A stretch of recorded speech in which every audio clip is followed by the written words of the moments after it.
Yeah, so I've had both good and bad, but I think you guys brought up a really interesting point. People are talking so much about the two big bankruptcies that are in the news, but you do transfers all the time, Yep. right? I mean, how many have you done this year? You've probably done a lot, and so people I think need to realize these transfers happen all the time.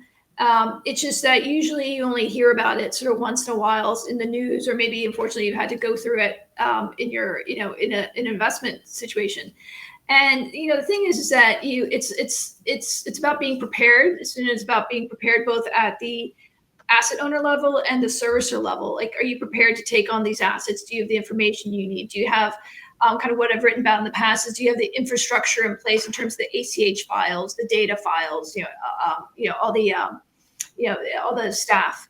And I've been through situations where lights went out, nobody showed up to work that day, and we didn't even have the data. And what we also, when we woke up and found that this was going on, we didn't even have control of the cash because the servicer had outsourced all the different processes to other vendors that we couldn't step into those contracts. And so a lot of those vendors were unpaid, and they said, we're not going to release your cash or release your data until you pay this outstanding bill from the old servicer. So we really kind of held over a little bit of a barrel in terms of trying to get control of the portfolio. And then I've had ones where, it's just the company's going out of business, a very orderly sale, services being transferred. And some of those I actually find some of those are kind of fun. This particular one, people would actually go into a store and pay their bill. And so we had to sort of set up, was designing posters and customer mailings about trying to, get people to start mailing in their payments. So, they can all be, it's a process, and it's about managing sort of a company, but it's really about kind of being prepared, working with a partner that